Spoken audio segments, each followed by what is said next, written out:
le prélèvement à la source de l'impôt sur le revenu, la suppression progressive de la taxe d'habitation et l'obligation de paiement dématérialisé des impôts au-delà de 300 € figurent parmi les principales évolutions de notre fiscalité ces derniers mois. Ces évolutions vont supprimer toute une série de démarches que devaient effectuer auparavant les contribuables. La baisse de fréquentation de nos guichets, déjà constatée ces dernières années, va donc s'amplifier. En dehors même de la fiscalité, la même tendance à la diminution de la fréquentation de nos autres guichets est également constatée. Ainsi, la moitié des motifs de venue dans une trésorerie du secteur public local tient aux seuls encaissements en espèces et par carte bancaire. Dans le cadre de la loi de finances pour 2019, le Parlement a décidé que les encaissements en espèces de créances publiques seront assurés à compter de l'année prochaine par un prestataire choisi par l'État, après mise en concurrence. Il pourrait s'agir de la Poste et ou des buralistes, par exemple, qui disposent d'un maillage territorial bien plus dense que le nôtre actuellement. Une offre de services nouvelle aux usagers et à bâtir en augmentant très fortement le nombre de sites où un accueil physique de proximité sera assuré, notamment dans les maisons France Service et autres points de contact mutualisés avec d'autres administrations que la mienne. L'objectif national est d'augmenter le nombre d'accueils de proximité de 30% d'ici 2022. C'est un effort sans précédent et qui rompt avec la disparition progressive jusqu'à présent des accueils de services en milieu rural notamment. Dans l'heure, notre proposition à l'horizon 2022 permet à 34 communes d'être dotées d'un point de contact avec mes services, contre 21 communes à ce jour, soit une augmentation de leur nombre proche de 60%, qui illustre l'effort consenti en ce domaine. La concertation en cours est l'occasion d'échanger sur les sites ainsi proposés.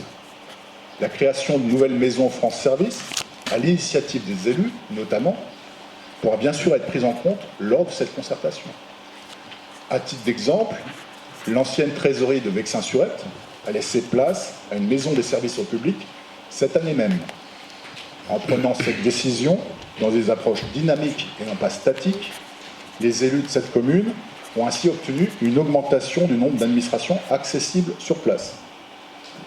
Oui, alors moi, si je tire, tire-moi le micro parce que je ne peux pas tenir ma carte et puis je vais vous montrer de loin.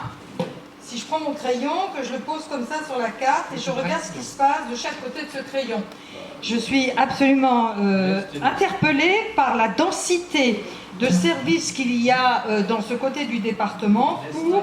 Alors, il y a peut-être une raison, mais ça serait bien que vous puissiez nous expliquer, parce que là, c'est très diffus par rapport à ici, on constate une grosse concentration. Alors voilà, moi, ça m'interpelle. Je vois la carte, voilà, c'est la première chose que je vois. Et oui, Trépagny, tout le Vexin, il ne faut quand même pas exagérer. Et là, le grand trou entre Brionne et Gaillon, il y a un grand trou... Enfin, c'est très visible, on ne peut que constater quand même des disparités et des traitements différents. De Brionne à Gaillon, il y a un grand trou, comme dit Martine Saint-Laurent, pour aller voir donc un accueil de proximité, il va falloir. Tout laisse découvert. Et alors là, Étrépagny, enfin on est obligé de nommer, hein, Étrépagny, Écouis, Fleury-sur-Andelle, Vexin-sur-Epte. Non mais on a une densité. Charleval et Fleury-sur-Andelle, ça se tient, parce que moi je connais bien le Vexin. Donc je peux vous dire que Écouis et Trépagny, il y a 10 km. Et tout ça, et comme par hasard, non mais je ne veux pas nommer ceux qui sont sur Vernon et compagnie, mais enfin, il ne faut quand même pas se fiche de nous. Hein. Effectivement, et ça croire qu'il y a eu des... Le Cornu, par exemple, non mais il faut arrêter. Hein. Oui, et ça croire qu'il y a eu des gens qui sont intervenus pour qu'on ait cette carte-là ce soir, ce résultat-là, parce que effectivement, il y a quand même une disparité forte entre les deux parties. Moi, c'est vraiment c'est un territoire. Il y a Vernon, il y a des kilomètres à faire ici pour aller vers les services. Alors, il y a des kilomètres à faire. Des éléments de réponse à vos questionnements. On écoute. Je n'ai jamais prétendu qu'il s'agissait d'une carte parfaite, sinon on ne ferait pas de concertation. J'ai toujours dit, dès mon introduction, que la carte c'était un point de départ, ce n'était pas le point d'arrivée. Donc, on est là aussi pour entendre vos demandes, vos suggestions, de rajouter des points de contact de proximité. Comment nous avons fait notre proposition sur ce plan-là ? Nous sommes partis dans les zones qui nous semblaient là où il y avait plus d'usagers qui se plaignaient d'être abandonnés par les services publics. Oui, non, mais tout est relatif, je suis d'accord avec vous, mais ensuite, nous avons ciblé les lieux où il n'y avait pas de service des finances publiques, deuxièmement. Et enfin, on a pris en compte les maisons des services au public existantes, où quelquefois, quand on était informé de la création d'elles, on a anticipé la création de certaines qui est annoncée. Par contre, si de nouvelles émergent, dans votre intercommunauté par exemple, c'est avec grand plaisir qu'on les prendra en compte. Il n'y a aucune décision d'écarter une maison de service au public dans le ressort de votre intercommunauté, c'est ça la question. Claire, Si je ne me trompe pas, cet après-midi, vous nous avez bien dit que le préfet avait... Enfin, je ne sais pas si c'était une décision de sa part ou si ça lui est imposé, mais il y aurait une maison, où il y aurait donc ce qu'on appelle un accueil de proximité dans chaque canton. C'est bien ça que vous avez dit cet après-midi. Je vais préciser. Le président de la République a annoncé la création, d'ici 2022, d'une maison France Service dans chaque canton. Oui, donc on parle bien de la même chose. Actuellement, il existe des maisons de service au public Oui. qui ne sont pas des maisons France Service. D'accord. Donc, des consignes ont été données au préfet pour labelliser les maisons de service au public existantes afin de rehausser la qualité de leurs prestations, afin qu'elles obtiennent le label France Service.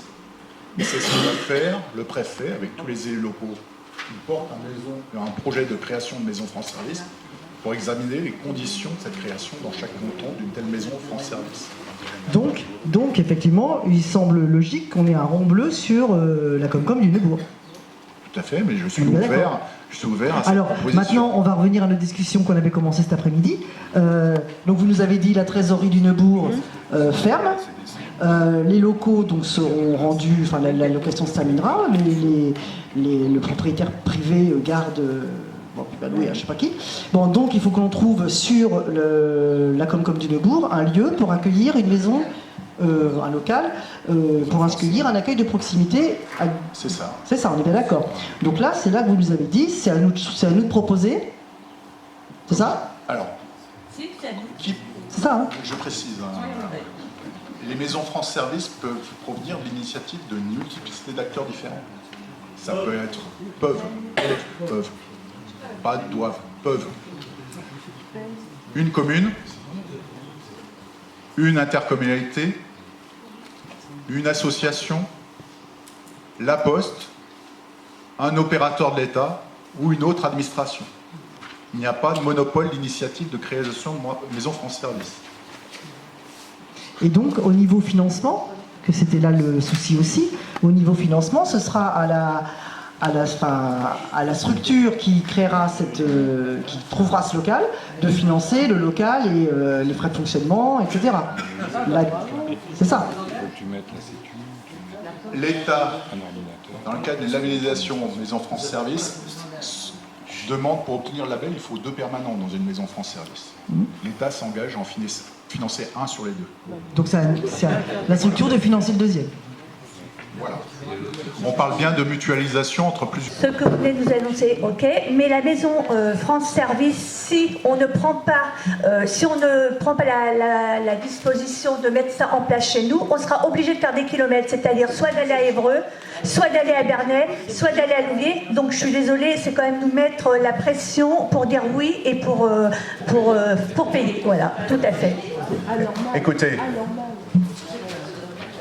dans le cadre de la concertation, on est prêt à attendre toutes vos demandes. Si, je prends l'hypothèse où vous décideriez que vous ne souhaitez pas, pour des raisons qui vous reviennent, proposer une création de maison France Service dans le ressort de l'intercommunalité, mais vous préféreriez qu'il y ait une permanence assurée, je ne sais pas, à la mairie du Neubourg par exemple, et ben, je m'engage à avoir le même niveau de service dans la mairie du Neubourg, dans la permanence, que je l'aurais dans une maison France Service. Simplement, ce que je regrette, c'est que la lisibilité pour l'usager ne sera pas la même, malgré tout. Voilà. C'est comme les cartes d'identité, c'est la même chose. Marie-Noël, vous aurez qu'à retirer le terme mairie, vous écrirez maison de service public. Ah bah, voilà. Donc la question, elle est claire. Si les finances publiques financent un poste, L'État. oui, d'accord, l'État. Pardon, excusez-moi. Il faut combien de personnes, par exemple, si on veut faire ça, une maison au Neubourg? Il faut combien de personnes? Deux permanents. Deux permanents. Donc l'État en paye un, et nous, est-ce qu'on est prêts, nous? C'est un petit peu plus compliqué que ça, hein, puisque on va pas faire. Si on faisait quelque chose comme ça, on ne le fait pas qu'avec la DGFiP. Il y aurait aussi d'autres administrations qu'on inviterait de toute façon à participer. Enfin, bon, après, c'est à nous de savoir ce que l'on veut.